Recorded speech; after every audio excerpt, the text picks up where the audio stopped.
নমস্কার বন্ধুরা, সন্ধ্যা রান্নাঘরে আপনাদের স্বাগত। আবারও চলে এসেছি নতুন একটা রেসিপি নিয়ে।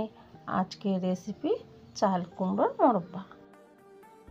বন্ধুরা, মোরব্বা করার জন্য এখানে আমি একটা চাল কুমড়ো নিয়েছি। এই চাল কুমড়োটা হাফটা কেটে নেব। তবে মোরব্বা করার জন্যে চাল কুমড়োটা কিন্তু পাকা চাল কুমড়ো নিতে হবে, কচি চাল কুমড়ো হলে হবে না। এবার আমি এর খোলাটা ছাড়িয়ে নিচ্ছি আর দানাগুলো বের করে নিচ্ছি। দেখুন দানাগুলো পাকা দানা, তাই একটু বাদামি কালার এসছে। দানাগুলো বের করে নিতে হবে আর দানার ওই পেটের অংশটা কেটে বাদ দিতে হবে। এইভাবে দানার পেটের অংশটা এইভাবে কেটে বাদ দিতে হবে।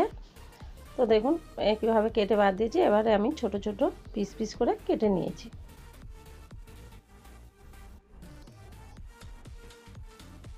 সবগুলো চাল কুমড়ো কাটা হয়ে গেছে।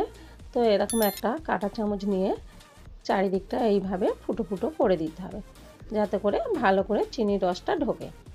এইভাবে সবগুলো ফুটো ফুটো করে নেব। দেখুন বন্ধুরা, মোরব্বাগুলো ভালো করে ফুটো ফুটো করে নিয়েছি চারিদিকটা। তো এখানে আমি একটা গামলিতে জল নিয়েছি আর দেখুন এখানে আমি চুন ভিজিয়ে রেখেছি। যে চুন দিয়ে পান খাই ওই চুন নিয়েছি। তো অবশ্য করে ওই চুন দিতে হবে। তো দেখুন আমি ওই চুন এক চামচ, বড় চামচের এক চামচ ভোর ভোর নিয়ে নিলাম। এবার এইটা আমি জলের মধ্যে দিয়ে ভালো করে গুলে নেব। দেখুন এইভাবে আমি হাত দিয়ে ভালো করে গুলে নেব। ভালো করে গুলিয়ে নিয়েছি। এবারে আমি যে চাল কুমড়োটা কেটে রেখেছিলাম ওই চাল কুমড়োটা চুন জলে দিয়ে দিলাম। দিয়ে হাত দিয়ে একটু চেপে দিলাম। দিয়ে আমি চাপা দিয়ে 10 থেকে 12 ঘন্টা রেখে দিতে হবে। এইটা 10 থেকে 12 ঘন্টা রেখে দিতে হবে। তো আপনারা চাইলে সারা রাতও রেখে দিতে পারেন। দেখুন বন্ধুরা, 12 ঘন্টা হয়ে গেছে। চাপাটা আমি খুলছি। দেখুন জলটা একদম থিতিয়ে গেছে। আর দেখুন চাল কুমড়োটা অনেকটা সাদাও হয়ে গেছে। আর দেখুন কতটা শক্ত হয়ে গেছে। তো এবারে আমি এই চুন জলটা ফেলে দেব। দিয়ে ভালো করে 4 থেকে 5 বার কচলে কচলে ধুয়ে নেব, যাতে করে চুনের গন্ধ না থাকে। দেখুন বন্ধুরা, চাল কুমড়োর মোরব্বা করার জন্য এখানে আমি একটা প্যান বসিয়ে দিয়েছি। ওই প্যানের মধ্যে আমি কিছুটা জল দিয়ে দিচ্ছি।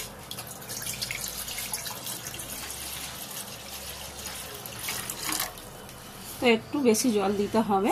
এবারে জলটা আমি ফুটতে দেব। দেখুন বন্ধুরা, জলটা খুব ভালো করে ফুটে গেছে। যে চাল কুমড়োটা রেখেছিলাম ওই চাল কুমড়োটা জলের মধ্যে দিয়ে দিচ্ছি।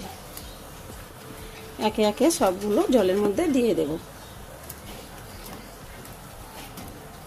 ভালো করে একবার নেড়ে দেব।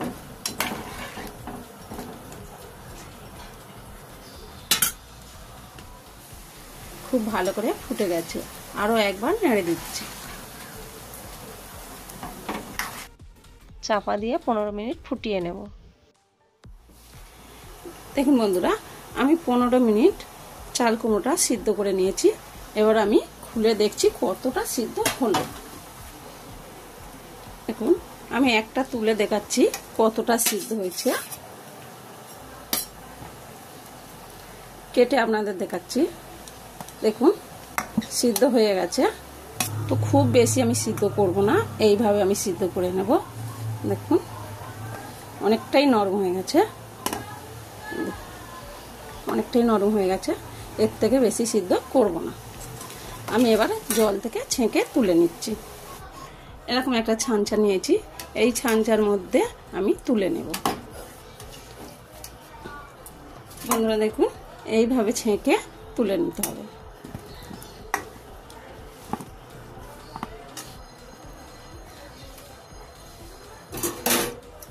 দেখুন সবগুলো তুলে নিয়েছি। এবার আমি চলে যাচ্ছি। দেখুন বন্ধুরা, আমি এখানে একটা কড়া নিয়েছি। চাল কুমড়োগুলো দিয়ে দেব। তবে বন্ধুরা এই কাজটা কিন্তু গরম গরম করতে হবে। তো আমি সরাসরি কড়ার মধ্যে দিয়ে দিচ্ছি। আপনারা চাইলে যে কোনো বাটিতে বা গামলিতে এই জিনিসটা করতে পারেন। দেখুন এখানে 500 গ্রাম চিনি নিয়েছি, আর এখানে আমি 500 চাল কুমড়ো নিয়েছিলাম। 500 চাল কুমড়োর জন্য 500 চিনি নিতে হবে। এবার আমি দিয়ে দিচ্ছি চাল কুমড়োর মধ্যে।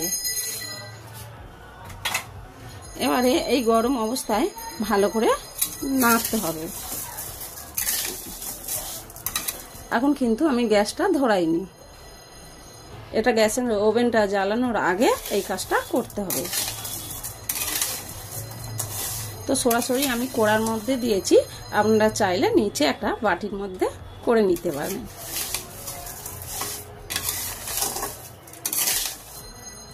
এবার আমি গ্যাসের ওভেনটা জ্বালাচ্ছি।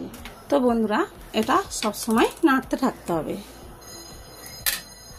তো বন্ধুরা দেখুন এইভাবে মোরব্বাটা কিন্তু নাড়তেই হবে, নাহলে তলায় বসে যাবে বা পুড়ে যাবে। পোড়া গন্ধ হলে খেতে ভালো লাগবে না, একদম লাল টকটকে হয়ে যাবে। তো এইভাবে সবসময় নাড়তে হবে। তবে এই সময় গ্যাসের ওভেনটা একদম কমিয়ে দিলে হবে না, গ্যাসটা জোরে দিয়ে এরকমভাবে মিশিয়ে নিতে হবে।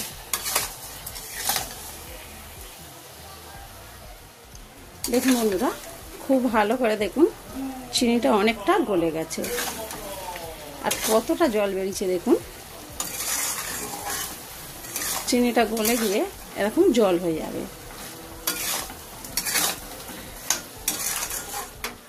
যখন দেখবে চিনির রসটা গাঢ় হয়ে গেছে তখন কিন্তু গ্যাসের ওভেনটা হালকা কমিয়ে দেবেন, দিয়ে নাড়তে থাকবেন, না হলে কিন্তু লেগে যাওয়ার সম্ভাবনা আছে।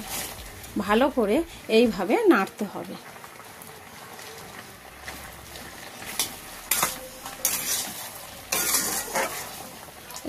কড়ার এইখানে দেখুন এখনই কেমন চিনি চিনি ভাব হয়ে গেছে। এই দেখুন এই দিকটা চিনি চিনি ভাব হয়ে গেছে।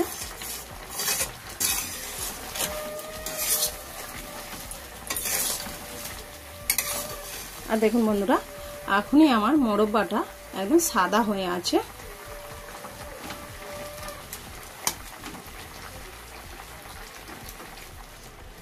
দেখুন বন্ধুরা মোরব্বা কিন্তু আমার রেডি বা তৈরি।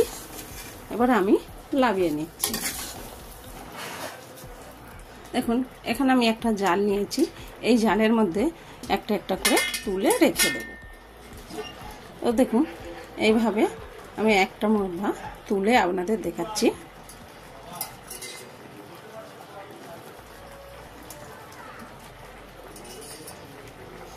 তো আমি গ্যাসের ওভেনটা বন্ধ করে সাইডে রাখছি।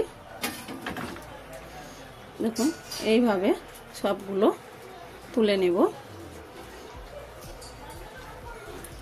দেখুন বন্ধুরা রসে থেকে মোরব্বাগুলো তুলে নিয়েছি। আমি এবার 2 থেকে 3 ঘন্টার জন্য রোদ্দুরে দেব। আপনারা চাইলে পাখার হাওয়ায় শুকনো করে নিতে পারেন। তো দেখুন বন্ধুরা আমার 3 ঘন্টা হয়ে গেছে। কত সুন্দর মোরব্বাগুলো হয়েছে দেখুন, একদম দোকানের মতন। তো বন্ধুরা এইভাবে যদি আপনারা মোরব্বা বানান তো এইরকমই একদম পারফেক্ট মোরব্বা হবে। তাহলে বন্ধুরা অবশ্যই আপনারা বাড়িতে বানিয়ে খেয়ে দেখবেন, আর আমার ভিডিও ভালো লাগলে কমেন্টে জানাবেন।